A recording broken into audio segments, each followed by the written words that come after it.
على سائر الأمم برسالة من اختصه من بين الأنام بجوامع الكلم وجواهر الحكم صلى الله تعالى عليه وعلى آله وأصحابه وبارك وسلم تسليما كثيرا كثيرا. أما بعد، فأعوذ بالله من الشيطان الرجيم. بسم الله الرحمن الرحيم. قد أفلح من تزكى وذكر اسم ربه فصلى بل تؤثرون الحياة الدنيا والآخرة خير وأبقى. وقال الله تعالى: يا أيتها النفس المطمئنة ارجعي إلى ربك راضية مرضية فادخلي في عبادي وادخلي جنتي. قال النبي صلى الله تعالى عليه وسلم: المرء مع من أحب، أو كما قال عليه الصلاة والسلام. اللهم صل على سيدنا ومولانا محمد وعلى آل سيدنا ومولانا محمد وبارك وسلم. میرے محترم دوستو، بزرگوں، عزیزوں،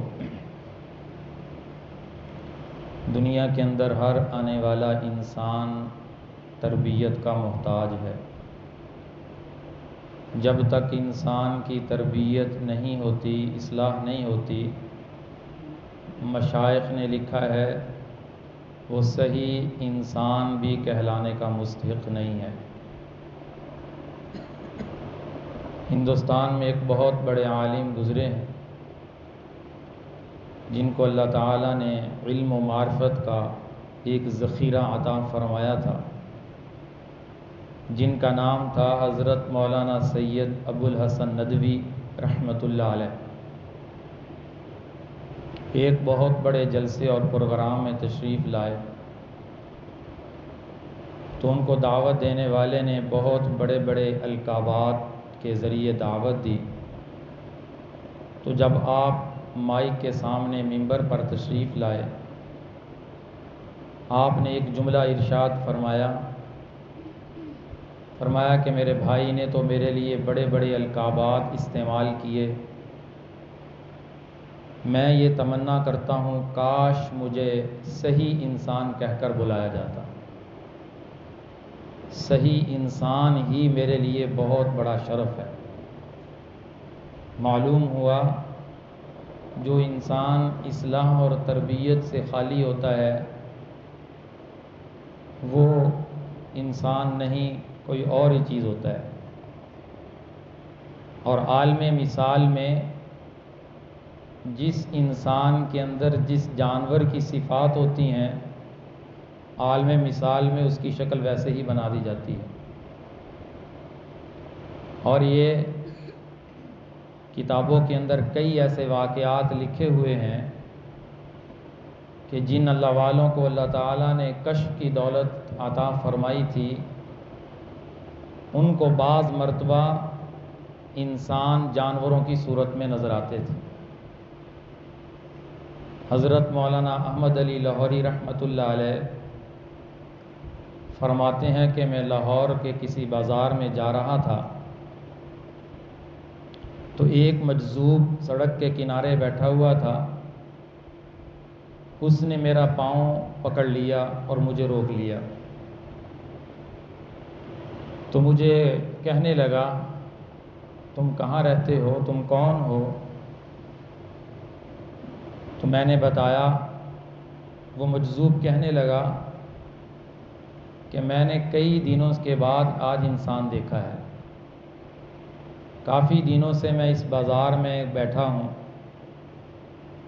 سڑک کے کنارے بیٹھا ہوں، مجھے کوئی انسان نظر ہی نہیں آ رہا، سارے ہی دوسری شکلوں میں نظر آ رہے ہیں. تو حضرت فرماتے ہیں میں اسے خانقاہ میں لے آیا اور اسے واپس اس کے مقام پر چھوڑ کے آیا. کسی پہاڑی علاقے سے وہ آیا تھا، تو حضرت فرماتے ہیں میں ہر سال اس سے ملنے جاتا تھا، اور وہ نماز کے وقت میں مجھے نماز پڑھانے کے لیے آگے کرتا تھا، تو میں سمجھ جاتا تھا کہ میں انسان ہوں۔ اپنا چیک اپ کروانے جاتا تھا کہ میں انسان ہوں، کوئی اور ہی چیز بن گیا۔ تو معلوم ہوا دنیا کے اندر ہر آنے والا انسان اصلاح اور تربیت کا محتاج ہے۔ آپ صلی اللہ علیہ وسلم نے صحابہ کے اوپر بہت ہی بہترین انداز میں تربیت اور اصلاح کا جذبہ پیدا فرمایا۔ تربیت کرنا بھی ایک فن ہوتا ہے، ہر کوئی تربیت کا فن نہیں جانتا۔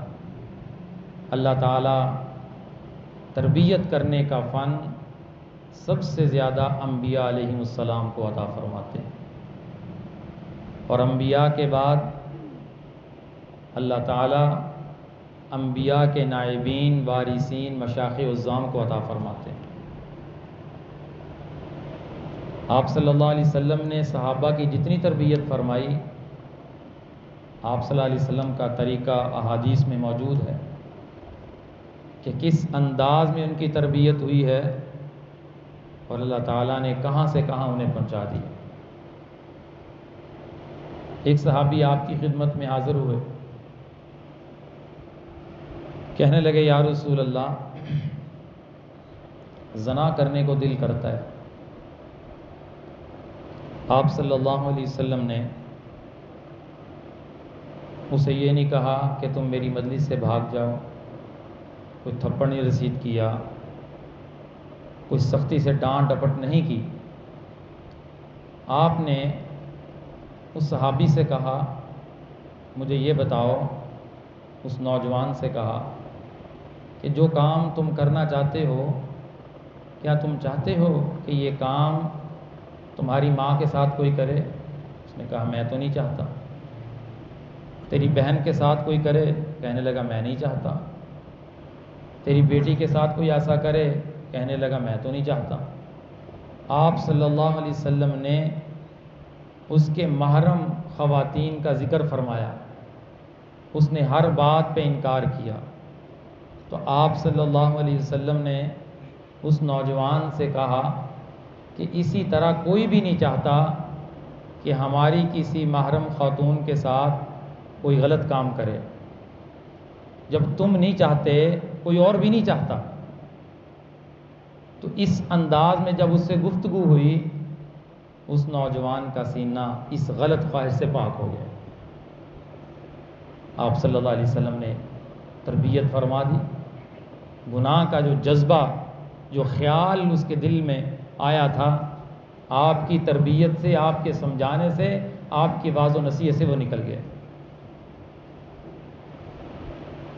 بہت سارے واقعات احادیث میں موجود ہیں۔ تو اسی طرح اللہ تعالیٰ ہر دور میں اپنے نیک اور مخلص بندوں کی ذمہ داری لگاتے ہیں، اور اللہ اس کام کے لیے انہیں چن لیتے ہیں کہ جو اللہ کے بندوں کے اصلاح اور تربیت فرماتے ہیں۔ ہمارے بزرگوں میں ایک بزرگ گزرے ہیں، حضرت مولانا مظفر حسین کاندولی رحمۃ اللہ علیہ۔ ہمارے دیوبند کے بزرگ تھے حضرت مولانا رشید احمد گنگوہی رحمۃ اللہ علیہ، ان کے یہ ہم عصر تھے۔ اللہ تعالیٰ نے بڑے علم و معرفت کے انہیں مقامات عطا فرمائے تھے۔ اکثر پیدل سفر فرمایا کرتے تھے۔ ایک مرتبہ سفر فرما رہے تھے تو ایک زمیندار کی زمین سے گزر ہوا، تو وہاں دیکھا ایک مسجد ویران پڑی ہے۔ لوگوں سے پوچھا یہ مسجد کیوں ویران ہے؟ لوگوں نے کہا کہ یہ زمین ایک خان صاحب کی ہے، وہ اس زمین کے مالک ہیں، ہم تو ان کے نوکر چاکر ہیں۔ وہ نماز پڑھنے نہیں آتے، مسجد انہوں نے بنا دی ہے، تو ہم بھی مسجد میں نماز پڑھنے نہیں آتے۔ حضرت مسجد گئے، اللہ کے گھر کو صاف کیا، صفائی کی، صاف ستھرا کر دیا اللہ کے گھر کو۔ اللہ کے گھر کی صفائی کرنا بھی بہت بڑا عمل ہے۔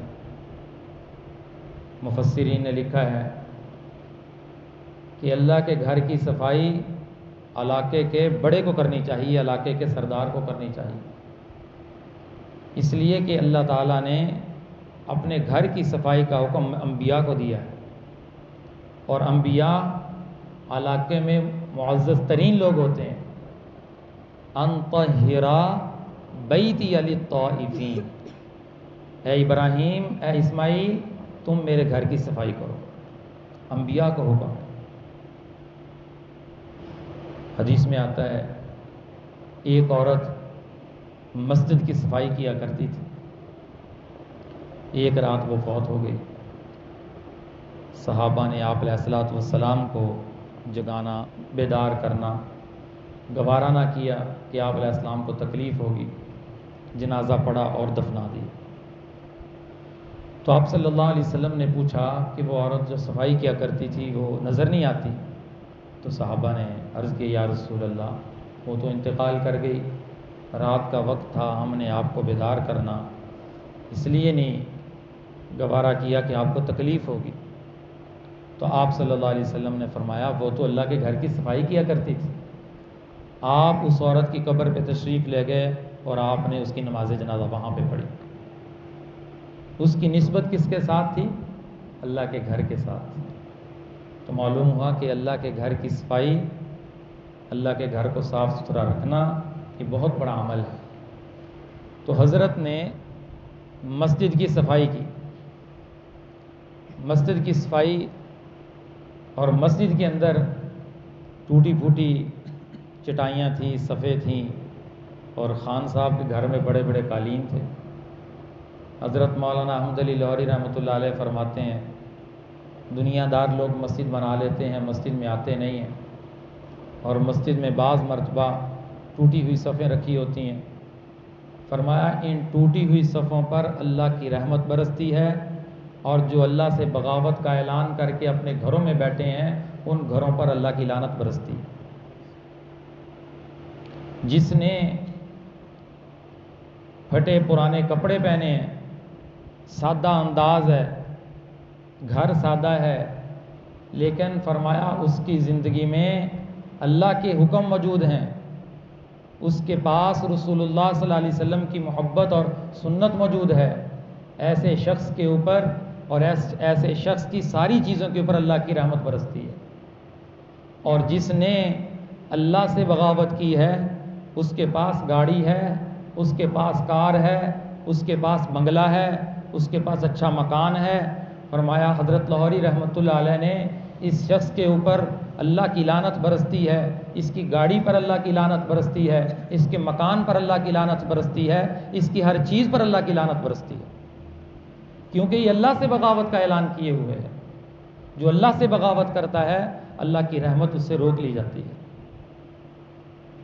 تو حضرت کاندولی رحمۃ اللہ علیہ مسجد کی صفائی کرنے کے بعد اس خان صاحب کے ڈیرے پہ تشریف لے گئے، اسے دعوت دی۔ وہ بیچارہ بدکاری کے اندر مبتلا تھا، مختلف قسم کی گندی عورتیں اپنے ڈیرے پہ رکھی ہوئی تھیں۔ اسے کہا کہ آپ مسجد آیا کریں، نماز پڑھا کریں، اللہ کا گھر ہے اسے آباد کریں، آپ کی وجہ سے دوسرے آپ کے ملازم بھی نماز پڑھیں گے، اللہ کا گھر آباد ہو جائے گا۔ تو وہ کہنے لگا نماز تو پڑھ لوں گا لیکن ایک کام میرے لیے بڑا مشکل ہے۔ فرمایا کیا مشکل ہے؟ کہنے لگا وضو کرنا میرے لیے بہت مشکل ہے، وضو نہیں میں کر سکتا، غسل کرنا میرے لیے مشکل ہے، نماز پڑھ لوں گا، مسجد میں حاضری دے دوں گا۔ تو حضرت نے فرمایا چلو خان صاحب آپ وضو نہ کیا کریں، آپ ویسے ہی مسجد میں جا کر نماز پڑھ لیا کریں۔ یہ ہر کوئی تو نہیں کہہ سکتا، وہی کہہ سکتا ہے جس کی تار اللہ سے جڑی ہوئی ہو، اسے پتا ہو کہ میں اللہ سے یہ بات منوا لوں گا اور خان صاحب کو اللہ ہدایت دے دیں گے۔ یہ ہر کوئی نہیں کہہ سکتا۔ یہ وہی کہہ سکتا ہے جسے تربیت کا انداز آتا ہے، جس کا اللہ کی ذات عالی سے تعلق ہے۔ حضرت پیر میر علی شاہ صاحب رحمۃ اللہ علیہ جب مرزا غلام احمد قادیانی نے نبوت کا دعویٰ کیا کہ میں نبی ہوں، حضرت نے اسے چیلنج دیا تھا، جس چیلنج کا جواب آج تک پوری قادیانیت نہیں دے سکی۔ کیا فرمایا حضرت نے؟ حضرت نے فرمایا، اے مرزا غلام احمد قادیانی، تو اپنے آپ کو نبی کہتا ہے اور میں اپنے آپ کو نبی کا امتی کہتا ہوں۔ میں رسول اللہ کا غلام ہوں، آپ کا امتی ہوں، اور تو نبی ہے۔ ایک مردے کو میدان میں لاتے ہیں، میدان لگاتے ہیں، میں امتی ہونے کی حیثیت سے کہوں گا مردہ زندہ ہو جائے، تو نے نبی ہونے کی حیثیت سے کہنا ہے کہ مردہ زندہ ہو جائے۔ جس کے کہنے پہ مردہ زندہ ہو جائے وہ حق پہ ہوگا،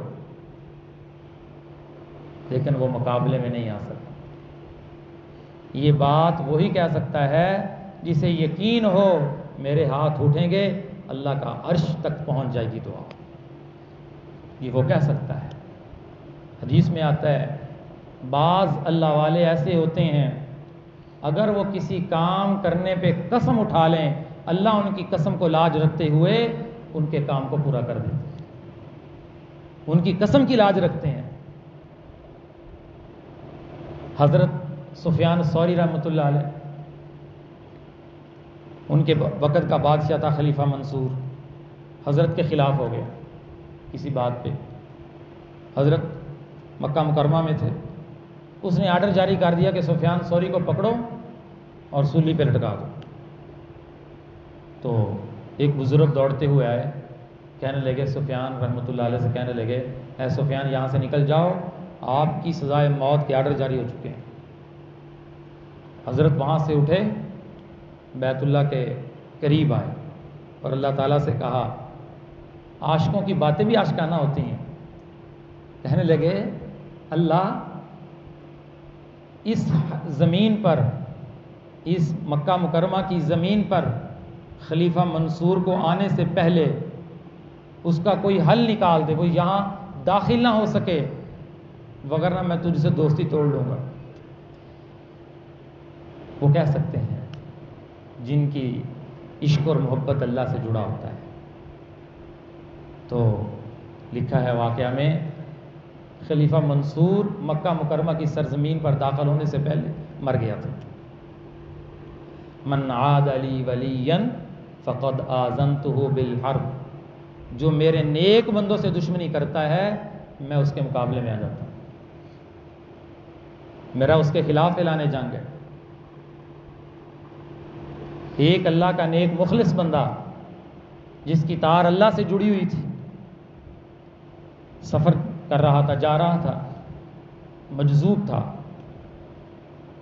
سردی کا موسم تھا، بارش ہوئی تھی، ایک شخص کے پاس گیا، کہنے لگا کہ آپ دودھ بیچتے ہیں، مجھے گرم گرم دودھ دے دیں، اللہ آپ کا بھلا کرے، سردی کا موسم ہے۔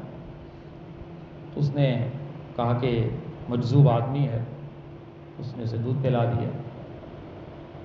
وہ آگے چلا تو آگے ایک مرد عورت جا رہے تھے، اس کے چلنے سے پانی کے چھینٹے ان کے اوپر پڑ گئے، انہیں بڑا غصہ آیا، انہوں نے اس کو پکڑا، اس کے منہ کے اوپر تھپڑ مار دی۔ تو وہ اس نے کوئی بدلہ نہیں لیا، کوئی انتقام نہیں لیا، وہ اپنی ترتیب سے چلنے لگا۔ وہ نوجوان کا مقام اسی جگہ پہ تھا۔ لوگوں نے یہ منظر دیکھا کہ نوجوان سیڑھیوں سے گرا اور مر گیا۔ لوگوں نے اس مجذوب کو روک لیا اور پوچھا، تو نے اس کے ساتھ کیا کیا ہے؟ اس نے کہا، میں نے اس کے ساتھ کچھ نہیں کیا، میں نے اس کے ساتھ کچھ نہیں کیا، اس نے میرے منہ پہ تھپڑ اس لیے مارا تھا، اسے تکلیف پہنچی ہے، یا اس کی ساتھ جو خاتون تھی اس کے کپڑے خراب ہو گئے، اس کی خاطر اس نے مجھے مارا۔ تو اس مجذوب نے یہ بات کہی کہ اگر کہ اس کو کسی سے محبت ہے مجھے بھی کسی سے محبت ہے، وہ بھی مجھ سے محبت کرتا ہے، وہ بھی میری تکلیف کو برداشت نہیں کر سکتا، اور یہ بات کہی وہاں سے دوڑ گئے۔ تو بات عرض ہو رہی تھی کہ جب اللہ تعالیٰ سے کسی کا تعلق بنتا ہے تو اللہ تعالیٰ بھی اس سے محبت کرتے ہیں۔ تو حضرت کاندھوی رحمۃ اللہ علیہ نے خان صاحب کو اجازت دے دی کہ آپ وضو کے بغیر ہی مسجد جایا کریں۔ اس نے بات منظور کر لی کہ یہ تو بڑا آسان آپ نے کام بتا دیا۔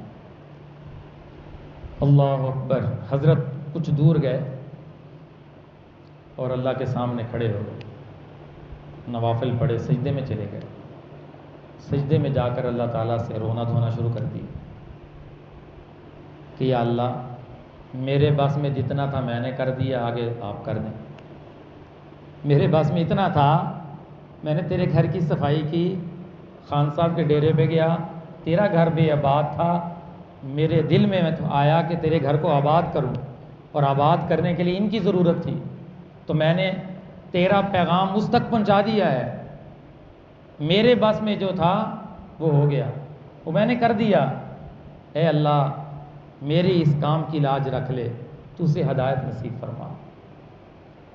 تو واقعے میں لکھا ہے جب نماز کا وقت آیا تو خان صاحب کو وعدہ یاد آ گیا کہ بزرگوں سے وعدہ کیا تھا، تو دل میں خیال آیا کہ پہلی مرتبہ کئی سالوں کے بعد مسجد جا رہا ہوں، میں تو ناپاک ہوں، اچھی بات نہیں ہے، غسل کرنا چاہیے، وضو کرنا چاہیے، پاک ہو کر اللہ کے گھر جانا چاہیے۔ اس نے غسل کیا اور وضو کیا، اللہ کے گھر آ کر اللہ کو سجدہ کیا، اللہ کی رحمت اس کے اوپر اتر آئی، اللہ کی رحمت کا مرکز بن گیا۔ اللہ کو جو سجدہ کرتے ہیں اللہ کو پسند ہے، اور گھر گیا، اس کی بیوی کی محبت اللہ نے اس کے دل میں ڈالا، جتنی خواتین تھی ساری اس نے بھگا دی، اور فرمایا کہ اللہ نے اسے ایسی ہدایت نصیب فرمائی، اس نے اللہ کے گھر کو آباد کیا اور بہت بڑا نیک ولی بنا۔ نیک لوگوں کے انداز اور تربیت اپنے ہوتے ہیں، جس انداز سے وہ تربیت کرتے ہیں اللہ کے گھروں کو آباد کرتے ہیں۔ اللہ پاک ایسے نیک لوگوں کو ہر زمانے میں پیدا فرماتا ہے جو ہدایت پھیلاتے ہیں اور اللہ کے گھروں کی آبادی کی فکر کرتے ہیں۔ ہمارے حضرت دامت برکاتہم العالیہ ایک مرتبہ ملتان تشریف لے گئے، ایک مرید کے گھر میں نماز تہجد ادا فرمائی۔ اس بندے نے مجھے خود واقعہ سنایا، میں بھی اس مسجد میں ایک دو مرتبہ گیا، وہاں بیان کیا، انہوں نے واقعہ سنایا کہ حضرت نماز تہجد سے فارغ ہوئے تو مجھے بلایا، واقعہ سنانے والا کہتا ہے، تو حضرت کہنے لگے کہ آپ کے قرب و جوار میں اللہ کا کوئی گھر خالی پڑا ہے، بے آباد ہے۔ میں نے کہا کہ حضرت ہمارے پاس کوئی اللہ کا گھر خالی نہیں ہے، سارے آباد ہیں۔ حضرت نے 2-3 مرتبہ جب کہا تو میں خاموش ہو گیا۔ تو میں نے اس فجر کی نماز کے بعد وہاں سے تحقیق کی کہ یہاں پہ کوئی مسجد ویران اور خالی پڑی ہے۔ مجھے بتانے والے نے بتایا کہ آپ کے اس محلے کی بیک سائڈ پہ ایک باغ ہے، باغ کے کونے پہ ایک چھوٹی سی مسجد ہے، وہ ویران اور بند ہے۔ تو میں نے، ساتھی واقعہ سنانے والے کہتے میں وہاں گیا تو دیکھا واقعی مسجد تھی۔ تو میں نے حضرت کو اطلاع دی، تو حضرت نے فرمایا فوراً جاؤ، مسجد کو کھولو، اس کی صفائی کرو، وہاں خود امام بن جاؤ اور نمازیں شروع کر دو۔ فرمایا میں نے حضرت کے حکم پر عمل کرتے ہوئے اس اللہ کے گھر کو آباد کیا، صفائی کی اور امام بن کر نمازیں شروع کر دی، اور میں نے خود اس مسجد کی رونق اپنی آنکھوں سے دیکھی۔ تو اللہ تعالیٰ اپنے نیک اور مخلص بندوں کے ذریعے مختلف طریقوں سے کام لیتے ہیں۔ تو ہمیں زندگی کے ہر موڑ اور ہر حصے پہ تربیت کی ضرورت ہے۔ جب انسان کسی کو رہبر اور رہنما جو اس راستے کو جانتا ہو بنا لیتا ہے تو اس تربیت کا فائدہ یہ ہوتا ہے اس کا شریعت پر چلنا آسان ہو جاتا ہے۔ آج لوگ کیوں کہتے ہیں نماز پڑھنی بڑی مشکل ہے جی، روزہ رکھنا بڑا مشکل ہے، معاشرت پر معاملات پر عمل کرنا بڑا مشکل نظر آتا ہے، معاملات کے احکام زندگی میں نہیں ہیں، معاشرت نہیں ہے، دین تو بڑا مشکل ہے، شریعت بڑی مشکل ہے۔ یہ وہ لوگ کہتے ہیں جن کی تربیت نہیں ہوئی، جو ان کی اصلاح نہیں ہوئی۔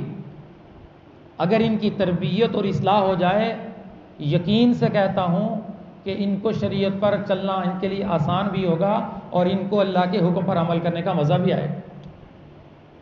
بزرگوں نے یہ بات مثال سے سمجھائی، فرمایا ایک گاڑی ہے، ایک پٹرول ہے اور ایک انسان ہے۔ انسان منزل تک جانا چاہتا ہے، سفر کرنا چاہتا ہے، کس کے ذریعے کرے گا؟ گاڑی کے ذریعے۔ گاڑی میں پٹرول ہوگا پھر چلے گی، منزل تک پہنچے گی۔ اب گاڑی بھی چاہیے، پٹرول بھی چاہیے اور راستہ سڑک بھی چاہیے، تب انسان منزل تک پہنچ سکتا ہے۔ گاڑی یہ انسان ہے، گاڑی کو انہوں نے انسان سے تشبیہ دی، اور جو پٹرول ہے یہ شریعت ہے جو ہمیں احکام اللہ نے دی ہیں، اور سڑک اور راستہ یہ تصوف اور سلوک کی محنت ہے۔ فرمایا گاڑی اپنی منزل تک اس وقت پہنچے گی جب رستہ صاف ہوگا، رستہ صاف ہوگا اور آسانی والا ہوگا، دوڑتی ہوئی جائے گی اور اپنی منزل تک پہنچ جائے۔ تو جب رستہ ہی ٹوٹا ہوا ہوگا، راستہ ہی صاف نہیں ہوگا، تو پکی بات ہے گاڑی کا چلنا، چاہے پٹرول اس میں موجود ہو، چلنا مشکل ہو جائے گا۔ ذکر اللہ کی محنت، مشائخ کے صحبت کی محنت، یہ راستہ ہے، یہ سڑک ہے، یہ شریعت پر چلنے کے راستے کو آسان بناتے ہیں، راستہ ہموار کرتے ہیں۔ جو اس محنت میں لگتا ہے یقیناً اس کا اللہ کے دین پر عمل کرنا، شریعت پر عمل کرنا اس کے لیے آسان ہو جاتا ہے۔ مثال سے بات سمجھا دی، اور ہم نے دیکھا ان لوگوں کو جنہوں نے اس لائن کو اختیار کیا، اللہ تعالیٰ نے ان کا اپنے حکموں پر عمل کرنا اور رسول اللہ صلی اللہ علیہ وسلم کی سنت پر عمل کرنا آسان بنا دی۔ اب وہ عادتاً بھی عمل کرتے ہیں، وہ سنت کے مطابق ہوتا ہے، ان کی عادت سنت بن چکی ہے۔ مولانا رشید احمد گنگوہی رحمۃ اللہ علیہ کے شیخ تھے حاجی امداد اللہ مہاجر مکی رحمۃ اللہ علیہ، تو خطوط کے ذریعے اپنے حالات اپنے شیخ کو لکھا کرتے تھے۔ تو ایک وقت ایسے ہوا کہ حضرت گنگوہی رحمۃ اللہ علیہ نے اپنے شیخ کو اپنے حالات کی اطلاع نہیں دی، تو شیخ کا خط آیا، حضرت گنگوہی رحمۃ اللہ علیہ کو پیغام آیا کہ کافی عرصہ ہو چکا ہے آپ نے اپنے حالات کی اطلاع نہیں دی۔ تو حضرت نے ایک بات ارشاد فرمائی اپنے شیخ کو کہ حضرت الحمدللہ آپ کی صحبت کی برکت سے، آپ کی تعلیمات کا اثر یہ ہے کہ میری عادت سنت بن چکی ہے۔ عادتاً بھی کوئی کام کرتا ہوں وہ سنت کے مطابق ہوتا ہے، میری عادت شریعت بن چکی ہے۔ تو الحمدللہ جو میری منزل تھی، جو میرا مقصد تھا، وہ حاصل ہو گیا۔ اس لیے میں نے خط لکھنے میں تاخیر ہو گئی، اطلاع دینے میں تاخیر ہو گئی۔ یہ لوگ تھے جنہیں اپنی اصلاح اور تربیت کی ہر وقت فکر رہتی تھی۔ اللہ تعالی ہمیں ایسا درد نصیب فرما دے، ایسا جذبہ نصیب فرما دے، ہم اس دنیا میں رہتے ہوئے اپنی اصلاح و تربیت کے لیے کسی رہبر اور رہنما کو اپنے ساتھ کر لیں، اس کے ساتھ ہو جائیں، ایک کو رہبر بنا کر اس سے اصلاح و مشورہ، اس سے اللہ کا نام سیکھیں، تو انشاءاللہ وقت آئے گا اللہ تعالیٰ اپنے ذکر کے انوارات اس مسلمان کے اوپر شروع کر دے گا، اس کا رنگ اس کے اوپر چڑھنا شروع ہو جائے گا۔ جتنے بھی انبیاء علیہ السلام تشریف لائے قوم کے اندر، ہر قوم کے اندر ایک نبی آتا تھا، یہ نہیں کہ ایک قوم ہے اس میں 3 نبی بھیج دیے تم محنت کرو، 2 نبی بھیج دیے تم محنت کرو۔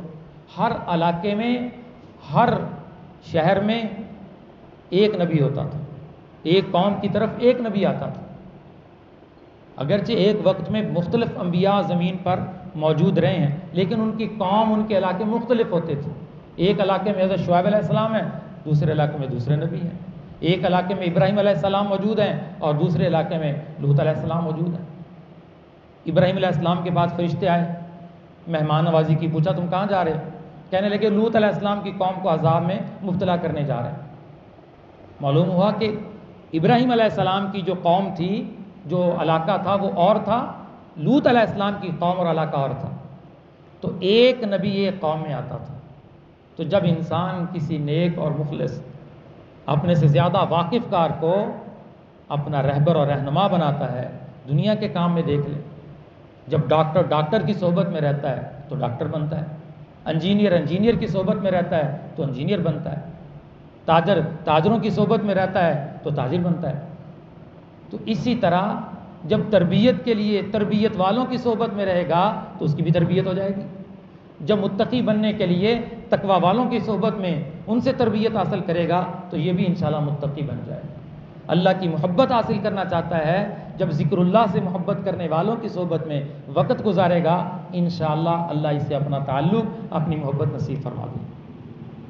یہ جب ہوگا جب دل میں احساس بیدار ہوگا، جذبہ ہوگا کہ میری اصلاح اور میری تربیت ہو جائے۔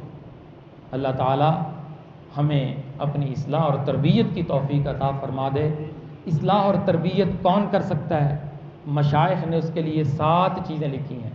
اگر آپ اپنی بیعت کا تعلق، اپنی اصلاح کا تعلق، اپنی تربیت کا تعلق کسی سے قائم کرنا چاہتے ہیں، تمہیں چاہیے کہ اس شخص میں 7 چیزوں کو دیکھ لو، پھر اس سے اپنا تعلق قائم کرو تاکہ تم نقصان سے بچ جاؤ۔ وہ 7 چیزیں کون سی ہے؟ انشاءاللہ آئندہ مجلس میں اس کا بیان کریں گے۔ اللہ عمل کی توفیق عطا فرمائے۔ 11 مرتبہ